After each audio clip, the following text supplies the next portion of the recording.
Y continuamos entonces con nuestro primer encuentro de fonotecas y videotecas.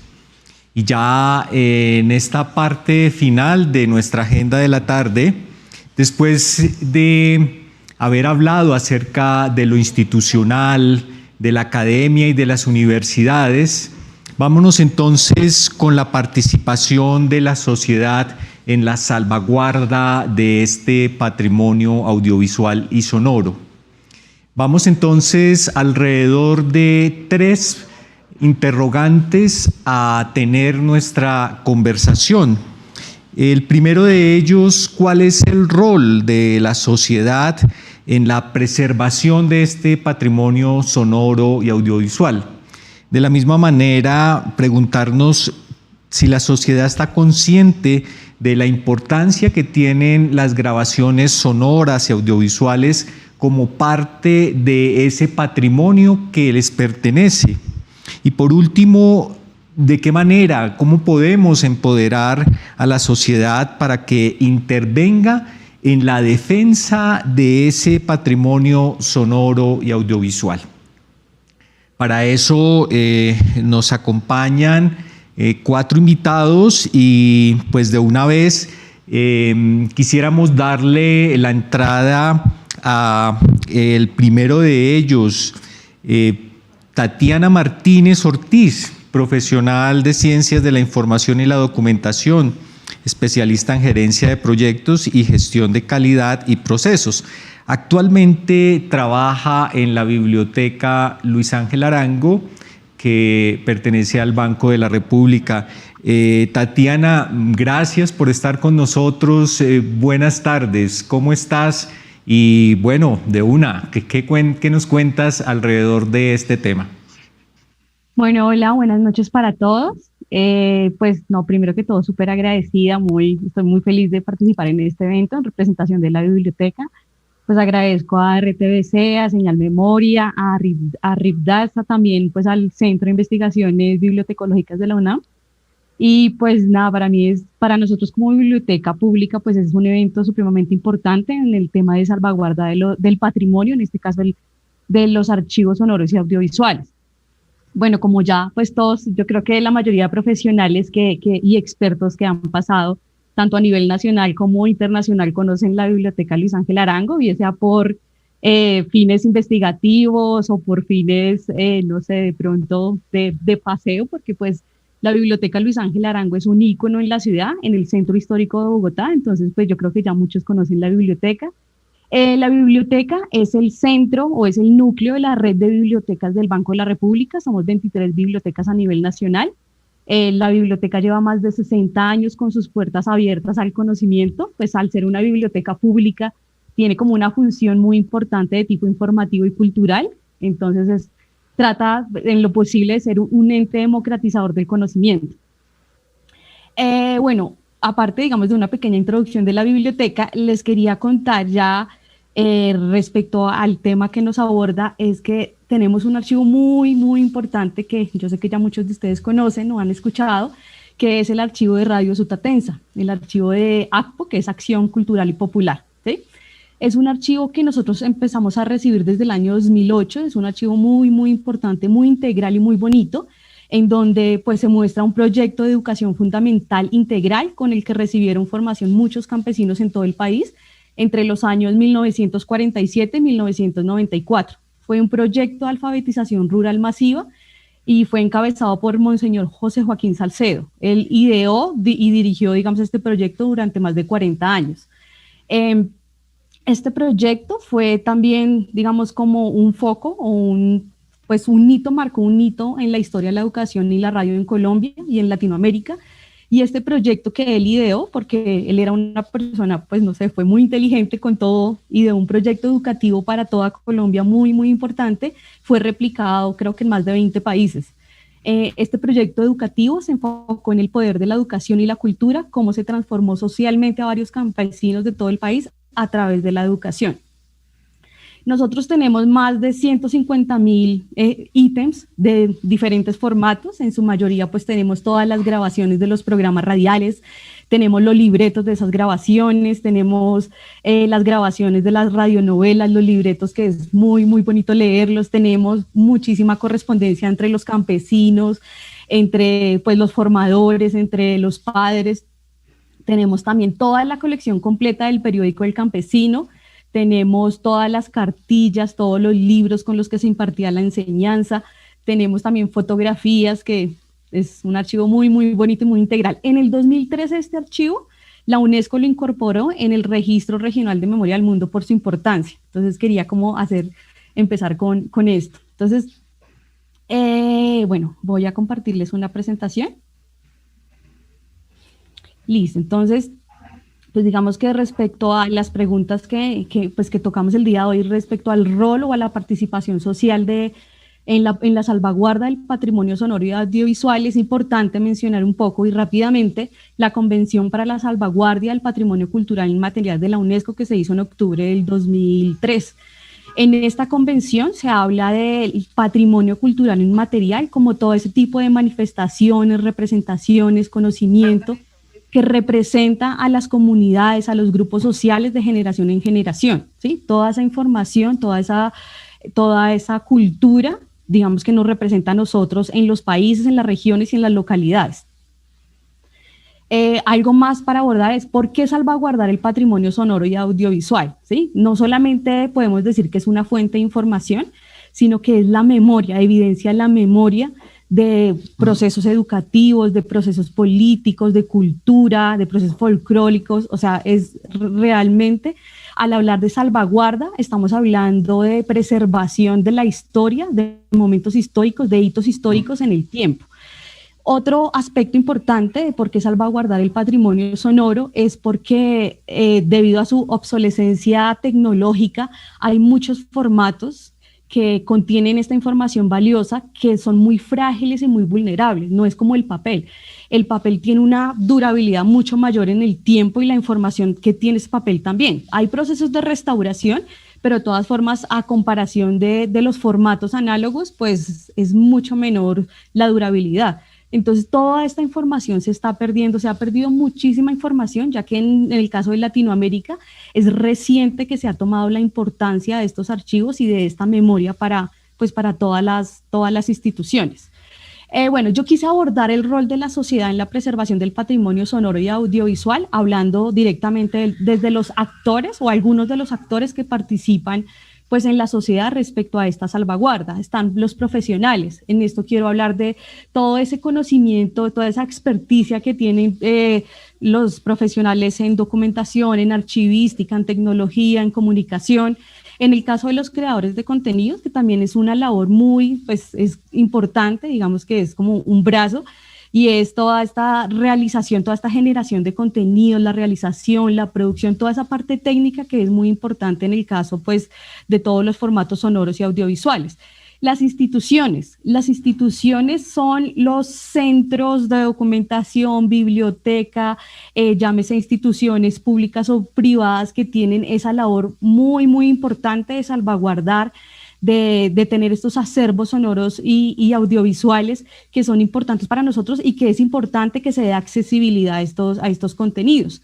Están los usuarios y la comunidad en general, que son los ciudadanos del común que van a esto, que no conocen esos acervos que nosotros pues conservamos en nuestras instalaciones y que pues también tienen una participación importante en esta preservación.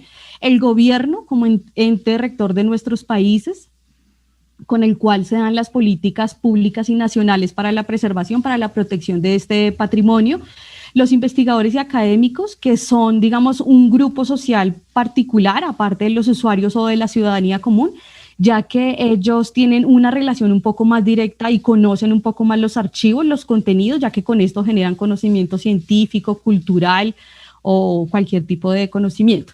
Ahora bien, respondiendo a la pregunta, digamos, como central de esta discusión, es cómo empoderar a la sociedad para que se involucre en la protección del patrimonio sonoro y audiovisual. Entonces, la sociedad Es decir, yo no me puedo empoderar o yo no puedo participar en algo que no conozco. O sea, lo clave para mí, digamos, como institución, como biblioteca pública, como agente democratizador, es divulgar los contenidos en el caso del archivo que les comentaba, el archivo el archivo de ACPO, de Radio Sutatensa. Para esto, por lo menos nosotros, en el 2017 hubo una exposición muy bonita en la biblioteca de este archivo. A raíz de eso salieron muchas publicaciones, salieron libros, salieron folletos, salieron muchas investigaciones, y a partir del 2017 el archivo se empezó a mover muchísimo, tiene muchas más consultas ahora. Entonces, digamos que es una forma de que la gente conozca en los acervos que nosotros tenemos, pues para que los puedan empoderar y los puedan como conocer como suyos, que se interesen por la información que tenemos en estos acervos.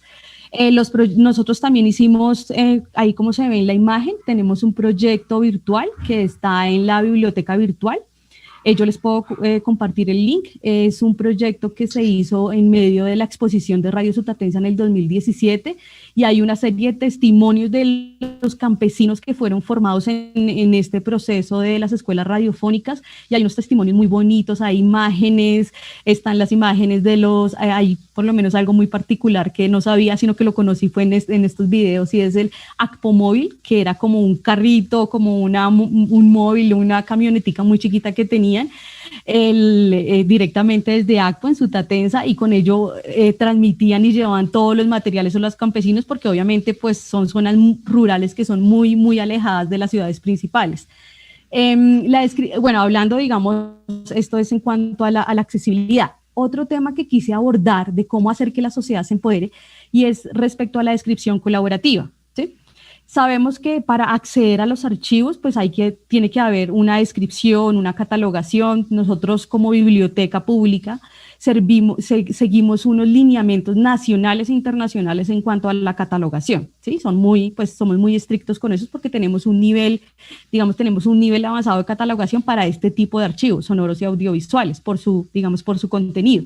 Pero yo propongo, entonces, que la descripción sea un poco más colaborativa, no solamente siguiendo ese tema, digamos, estructural de norma, sino empoderando a las personas, tanto bien sean historiadores, investigadores, a las personas del común que tengan conocimiento y experticia de estos archivos, o que tengan historias que pueda ser muy, pues, no sé, como muy benéficas precisamente para ayudar a nuestro catálogo, a que la gente lo consulte, o que, no sé, que hayan historias, bien sea científicas, fundamentadas, así como historias de la gente del común, que nos puedan ayudar para este tipo de descripción.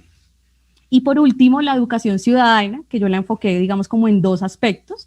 El primer aspecto es la educación como tal, la formación del ciudadano común, el usuario que va a la biblioteca Luis Ángel Arango, una formación de tipo de que conozca, de que se concientice de la memoria histórica y de la memoria, el conocimiento que nosotros tenemos con estos archivos sonoros y audiovisuales, de la forma como puede consultar los archivos, de las herramientas educativas y didácticas que tenemos respecto a los contenidos de los archivos, respecto al tema de derechos de autor, porque ya sabemos que estos archivos también pues algunos tienen un tema de derechos de autor que no se puede consultar en su totalidad, o bueno, depende.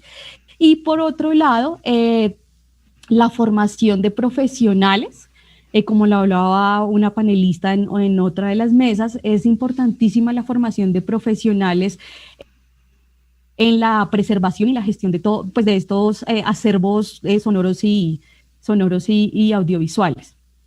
Y ya con esto termino mi intervención. Muchas gracias. Bueno, Tatiana, muchas gracias a ti, y qué bueno que hayas mencionado ese ejemplo de empoderamiento alrededor de Radio Sutatensa, de esa experiencia tan increíble que tuvo la educación a través de la radio ya hace varias décadas en Colombia, y modelo que se copió en muchos lugares del mundo.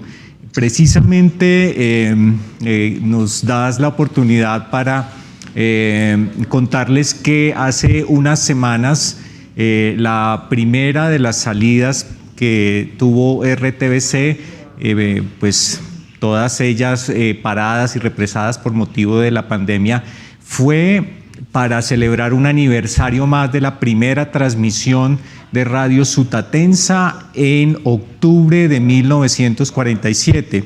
Y estuvimos en esta población del centro del país, en Boyacá, compartiendo unos documentos fílmicos y sonoros que Señal Memoria guarda precisamente, y que estuvimos en una jornada durante todo el día compartiendo con la población de Guateque y Sutatensa. Entonces, pues, qué bueno que lo hayas tocado, Tatiana, porque nos das la oportunidad de contar que trabajamos casi que de una manera mancomunada en este sentido de empoderar a las poblaciones. Bueno, y entonces, siguiendo con este tema, quisiera invitar a Paula Félix Didier. Ella es especialista en conservación, restauración y archivo de medios audiovisuales, y actualmente es la directora del Museo de Cine Pablo Ducros Heiken de Buenos Aires, en Argentina. Paula, bienvenida a este panel, a esta conversación. ¿Y qué podemos hablar acerca del empoderamiento de los archivos audiovisuales y sonoros por parte de las sociedades? Bueno, buenas noches. Para mí aquí ya es de noche. Y muchísimas gracias por la invitación. Yo soy un poco sapo de otro pozo, porque aquí han sido la mayoría archivos de televisión o sonoros o bibliotecas. El nuestro es el Museo de Cine, y voy a compartirles una pantalla porque supongo que muchos de ustedes ni lo conocen. Así se lo muestro. El Museo del Cine, en realidad, bueno, se fundó en 1971, y a pesar de ese nombre, el Museo del Cine en realidad es un museo del audiovisual, pero específicamente dedicado al cine argentino. Hemos empezado a coleccionar también algo de televisión. Tenemos formato fílmico, formato analógico y digital, pero además de las películas, el museo guarda vestuarios, afiches, bocetos, partituras. Ahora también incorporamos un archivo sonoro desde el año pasado, y también tenemos un laboratorio de digitalización de video magnético con varios formatos, no una pulgada ni dos, como mencionaron algunos colegas, pero bueno. Este es el señor Pablo Ducros Heiken, que en realidad no es muy conocido ni siquiera aquí en Argentina. Él fue un coleccionista y productor de cine, y pintor también.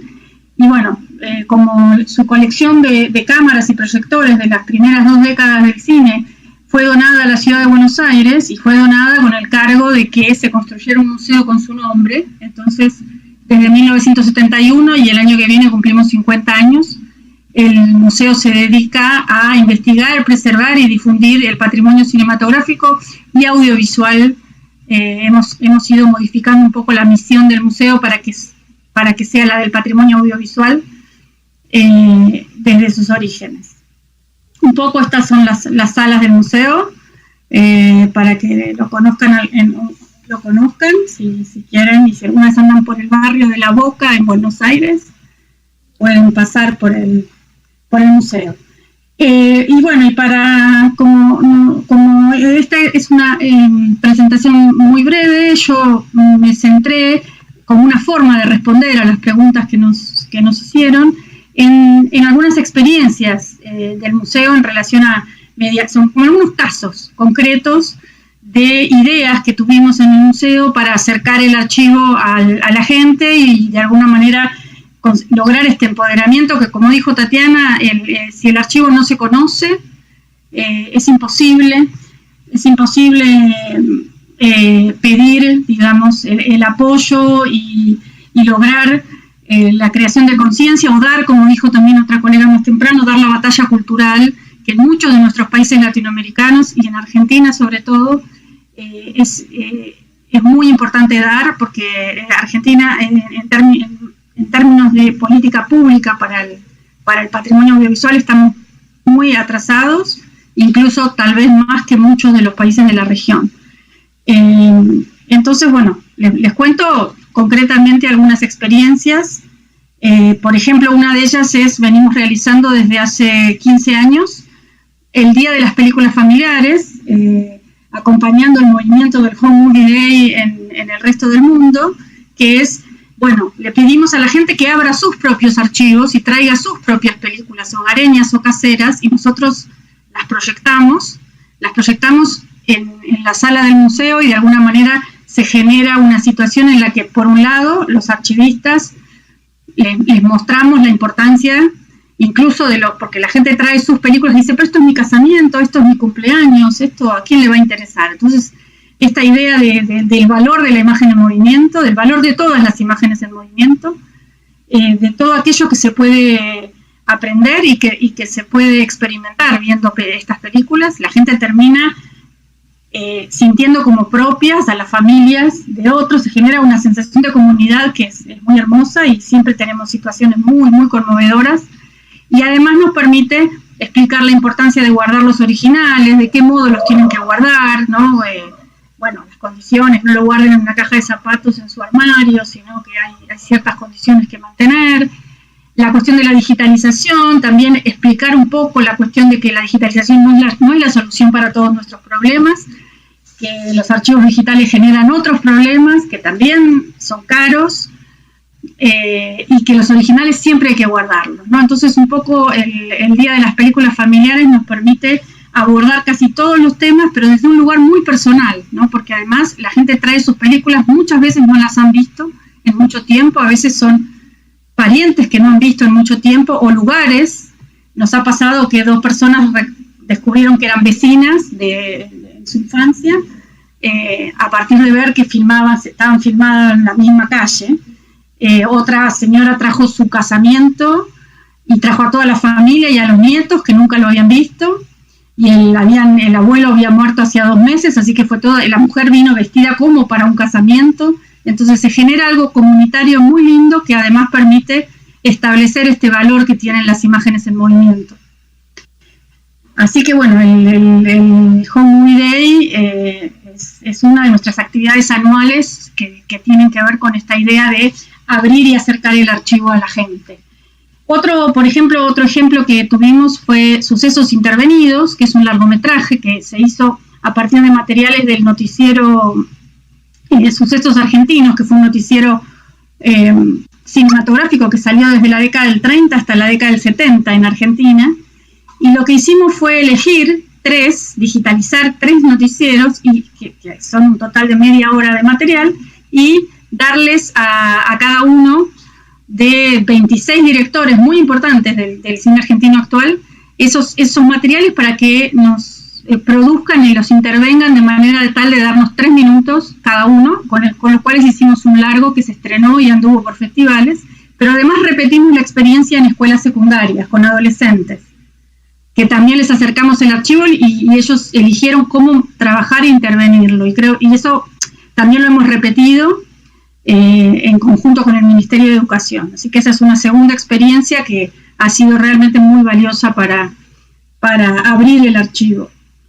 Otra experiencia, esta la puedo pasar muy rápido, es el primer largometraje argentino que nosotros rescatamos en el museo y finalmente estrenamos en su centenario en el Teatro Colón, que es el teatro lírico de la Argentina. Entonces, un poco mostrar que en ese escenario tan prestigioso se puede dar una película muda, que se había estrenado en el Teatro Colón 100 años atrás, y bueno, y la rescatamos. Y finalmente las experiencias con los chicos, que también enseñarles la historia de los medios audiovisuales con distintos formatos. Entonces aquí vemos el laboratorio de cine pintado.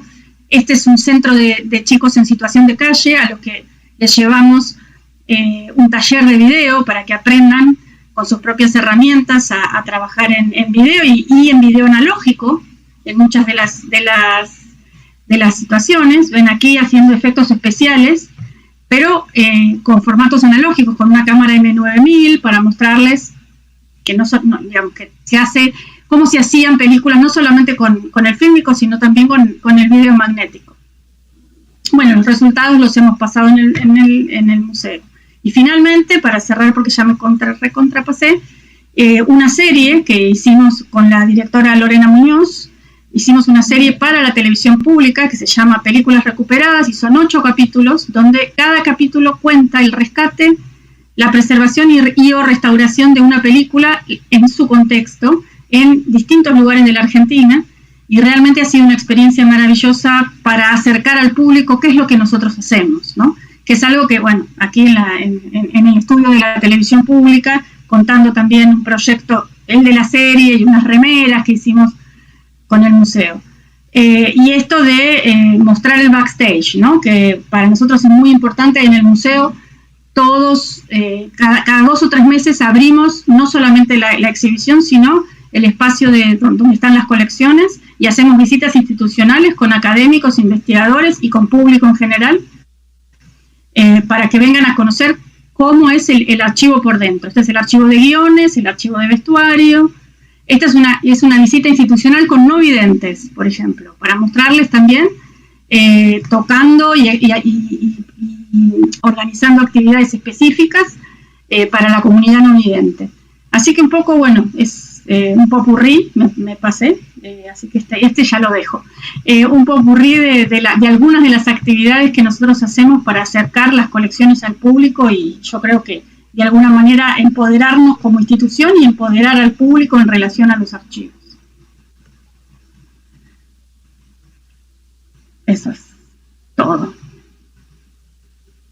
Gracias, Paula. Creo que nos dejas la inquietud de qué manera podemos replicar estas experiencias alrededor del cine y cómo les ha permitido empoderar a la sociedad alrededor de ello, para replicarlo también en los escenarios nuestros y de los países iberoamericanos que hemos estado hoy acá vinculados en este primer encuentro de fonotecas y videotecas. Y saludamos entonces también a Marcis Lenis Hernández.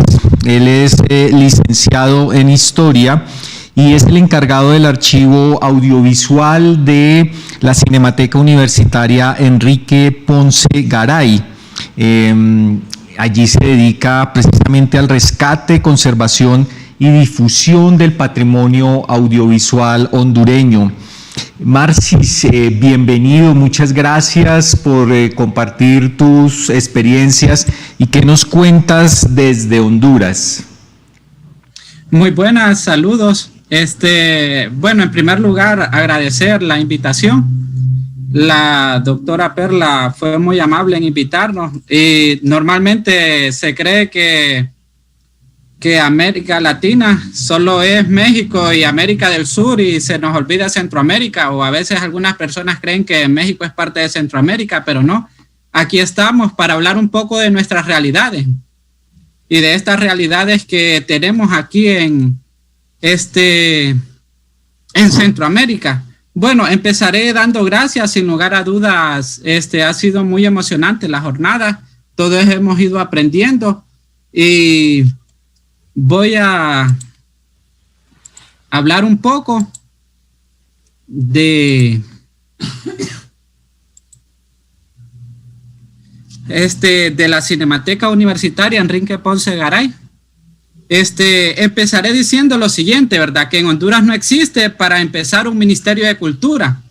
Por lo tanto, algunas instituciones tomaron ese rol.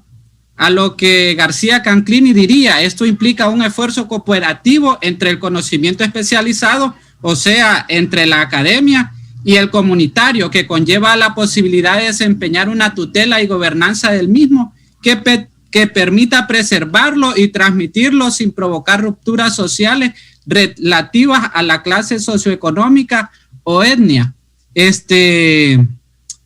¿Por qué hablo de esto? Porque entonces empezamos a hablar de realidades, ¿verdad?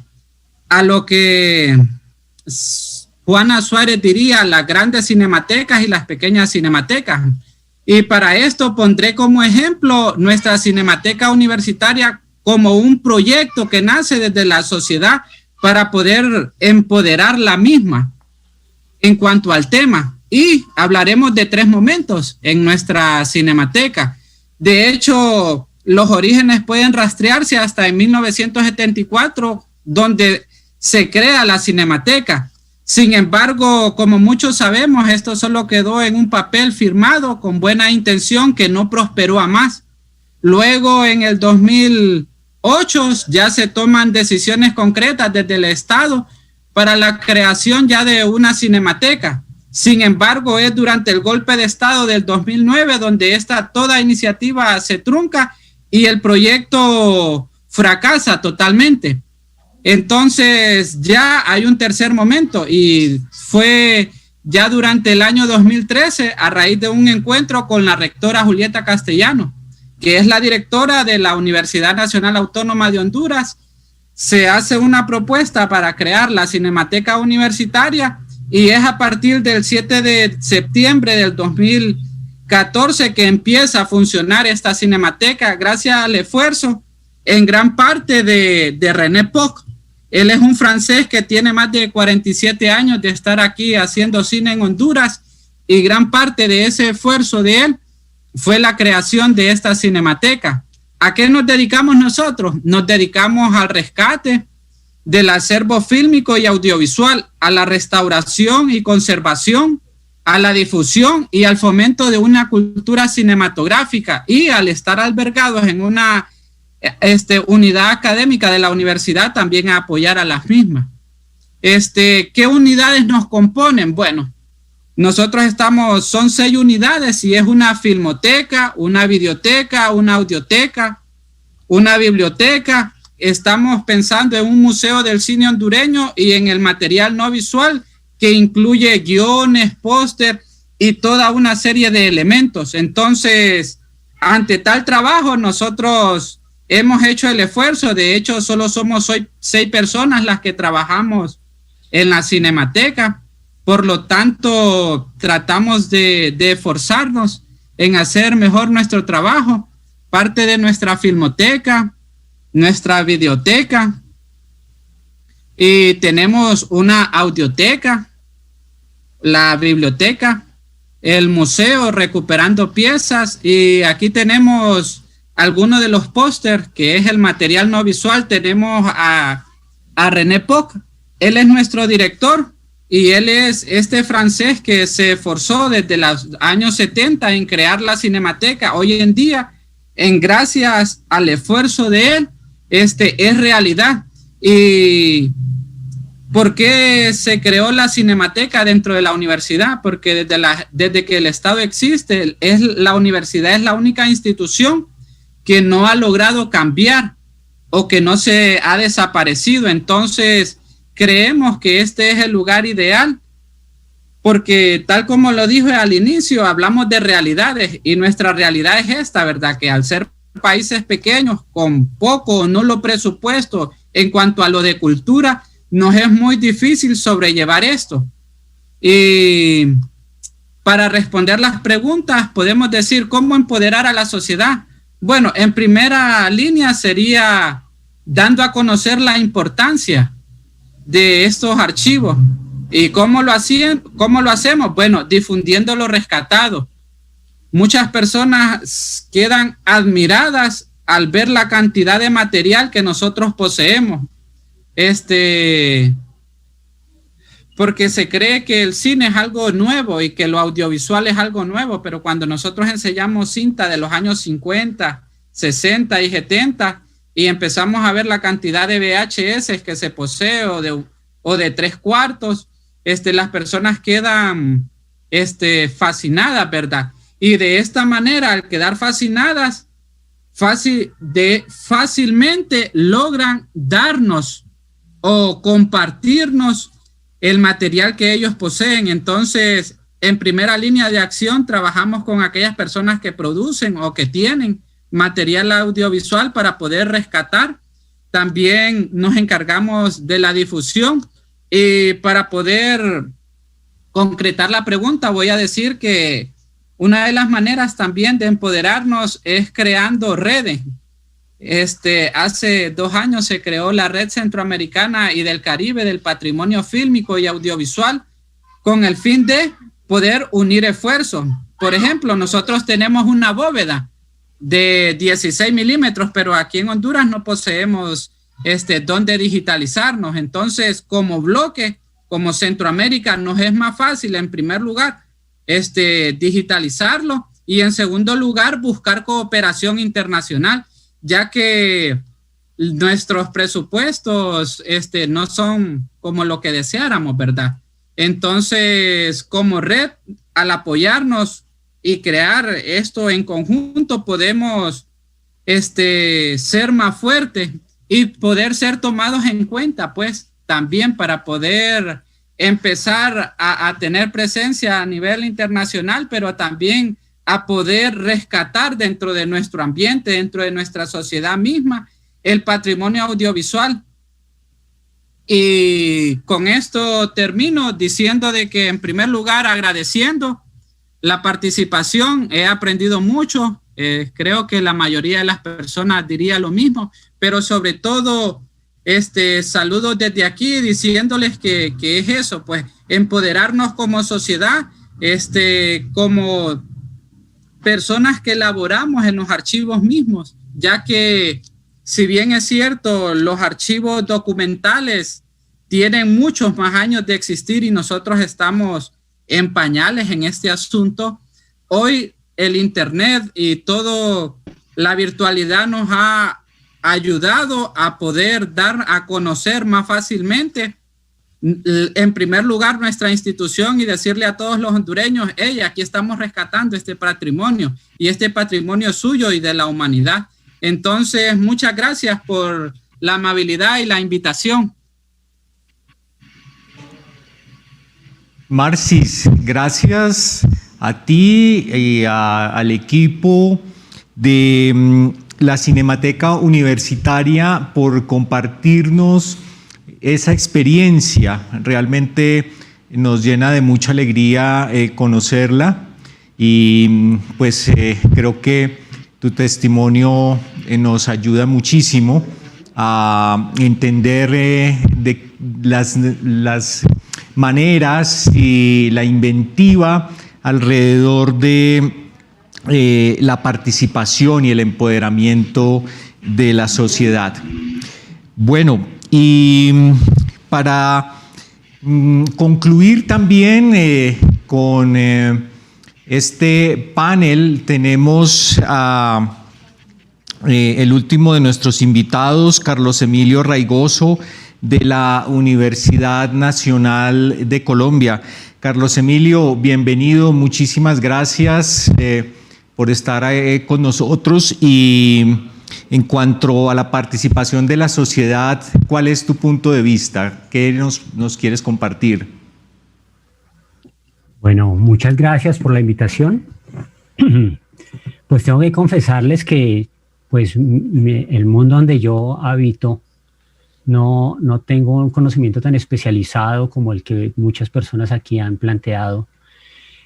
Y tal vez las reflexiones que yo voy a proponer aquí van más de la parte experiencial y de algunas otras asociaciones de pensamiento que he hecho de otras disciplinas y que están relacionadas con las preguntas que, entre otras, me parecen muy provocadoras en el sentido de, pues digamos que permiten un conjunto de discusiones realmente muy amplias.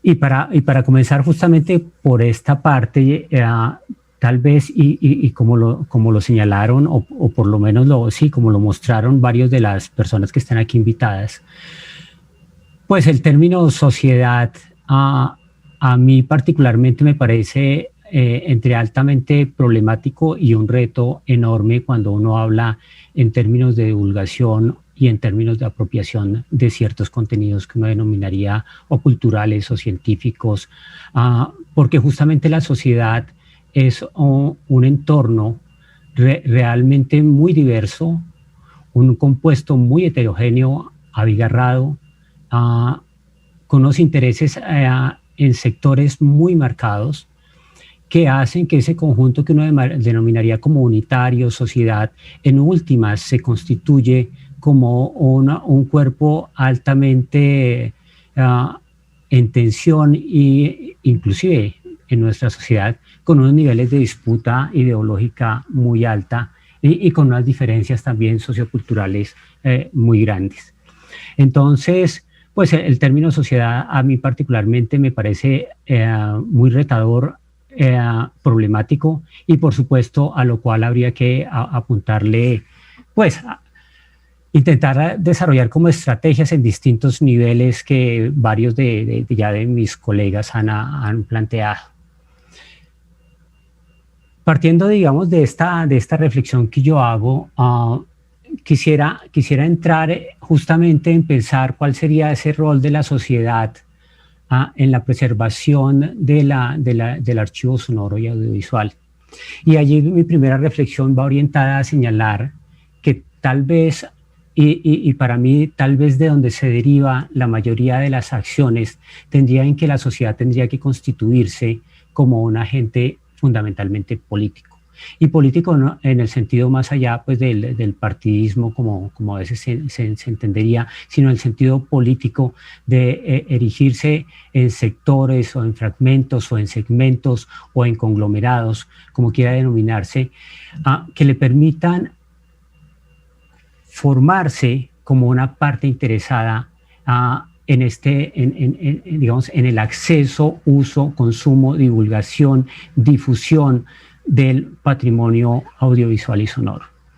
Tendría que constituirse de esa manera, de tal forma que estos grupos sociales o esta sociedad pues tenga por supuesto una representación política que pueda demandar del mismo Estado unas regulaciones, unas normas, unas leyes y de las mismas instituciones que un conjunto de normatividades que le permitan a él como usuario acceder a esos materiales. De tal forma que los materiales que se van conservando en el tiempo, pues no sean considerados como un servicio únicamente que una institución o organización presenta, sino como un derecho que puede reclamar el ciudadano, que puede reclamar la sociedad en su conjunto como parte de su formación. Eso, por supuesto, obligaría a que el Estado y lo que el Estado regula, es decir, al conjunto del otro que uno llamaría la sociedad compuesta por sus sectores económicos, políticos, pues le otorguen a esta serie de normatividad los recursos que sean suficientes justamente para todas estas problemáticas que permanentemente se hacen evidentes en este tipo de encuentros donde nosotros decimos pues recuperar un archivo tiene un valor, digamos, económicamente es demandante, es muy alto, es exigente en su tecnología, es exigente en el tiempo y eso demanda unos recursos y tal vez una característica común que uno percibe en todo lado es que justamente ese recurso económico que determinaría también pues la formación de personas, el acceso a instrumentos, a materiales, pues no se da. Entonces yo creo que ese rol político es fundamental. Un segundo rol que yo veo en la sociedad es, y tal vez aquí difiero un poco, o espero no estar malinterpretándolos aparte de mis colegas, y es que yo particularmente considero que sí el acceso es muy, muy, muy importante, pero si la sociedad entendida de esa manera, como yo la digo, fragmentaria y un poco tensionante, no se ve identificada con esos archivos, el uso y consumo de esos materiales, de ese patrimonio audiovisual y sonoro, pues no va a ser utilizado. Y para mí justamente ese es uno de los puntos tal vez nucleares, porque el acceso a esos materiales le permitiría a la sociedad justamente resignificar esos contenidos. Yo creo que ahí es donde tiene valor. En la medida en que yo me acerque a un archivo, en que lo logre interpretar e incorporar en mi vivencia, en mi vida, en mi ser y estar de hoy, yo creo que ese valor de archivo sonoro y audiovisual, ese sentido de patrimonio, creo que se hace netamente evidente, y para mí tendría que ir en esa línea, y creo que eso no lo garantiza únicamente la divulgación o el permiso para acceder a ciertos contenidos. Creo que hay que trabajar más de fondo, y creo que ahí tiene que ver mucho un trabajo en las bases educativas,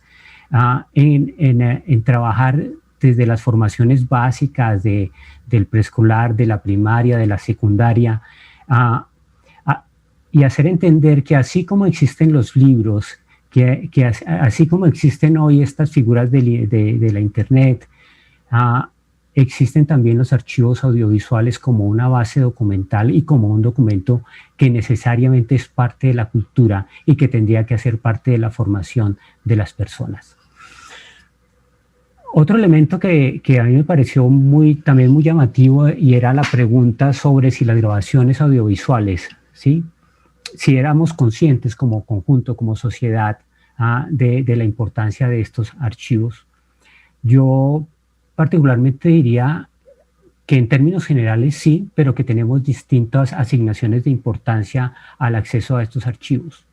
Y pienso como ejemplo, por ejemplo, en los coleccionistas musicales, quienes dedican, por no decir no solo su recurso económico, sino su vida a ser cultores de colecciones musicales y a volverse eruditos en ese campo. O pienso, por ejemplo, en los investigadores que pertenecen a nuestras academias, en donde los archivos audiovisuales y sonoros se vuelven unas bases fundamentales importantes. Pero también de alguna manera reflexiono, por ejemplo, en los jóvenes que hoy llevan una carga de músicas y de contenidos en sus dispositivos móviles, y creo que ellos de alguna manera le dan un valor a estos archivos, ¿sí?, que tal vez no está sistematizado, que tal vez no está de alguna manera reflexionado por lo que nosotros hacemos, pero hay algún sentido y algún valor le están dando a eso. Entonces yo creo que son distintos niveles de importancia, y tal vez en donde yo veo que podría existir un gran trabajo es justamente en mirar cómo esos niveles de importancia se hacen evidentes, cómo se dan unas prioridades sobre esos niveles de importancia, de tal forma que estos archivos pues efectivamente sigan siendo parte de la vida de las personas, y no solo parte de esa vida, sino también cómo le permiten interpretar ese mundo que están habitando. Finalmente, todo eso, digamos, para decir que la sociedad, pues cuando uno habla de empoderar a la sociedad, yo ahí pienso que de entrada tenemos una carencia en donde la sociedad ha ido por un lado, y el tema de los archivos sonoros y de la producción de esos contenidos ha ido por otro lado. Creo que no se ha hecho una conexión entre lo uno y lo otro, y si yo estoy preocupado por empoderar a la sociedad es porque en algún momento ha habido un vacío en donde la sociedad no ha ido a la par con esos archivos sonoros, o no lo ha reconocido como parte de su existencia. Entonces, yo creería que lo primero, o de las cosas que habría que hacerlo, es justamente integrarlo desde la producción misma de los contenidos, de tal forma que cuando esos contenidos que hoy producimos se vuelven archivo, pues las personas se vean allí identificadas y sean parte justamente de esas producciones. Y creo que la educación va a ser otro elemento fundamental para que nosotros nos consideremos, para que realmente apreciemos el valor de esos archivos, para que justamente los consultemos, los divulguemos y probablemente se los heredemos a las generaciones que vienen. Eso es más o menos mis reflexiones de acuerdo a las preguntas que ustedes nos habían planteado. Les agradezco a todos su atención, y al público y a mis colegas panelistas. Carlos, muy interesante tu reflexión, sobre todo que nos ha llevado a unos campos o unos escenarios que no habíamos tocado. el rol político, la identidad de las producciones, precisamente con esta sociedad de la que mencionas y el papel de la educación. Bueno, entonces concluimos así nuestra mesa, no sin antes agradecer a Tatiana, a Paula, a Marcis y a Carlos por sus aportes y su participación ya hacia el final de nuestra jornada. Muchísimas gracias y bueno, queden conectados que todavía nos faltan unos minuticos de este encuentro y de esta larga y productiva jornada. Muchísimas gracias.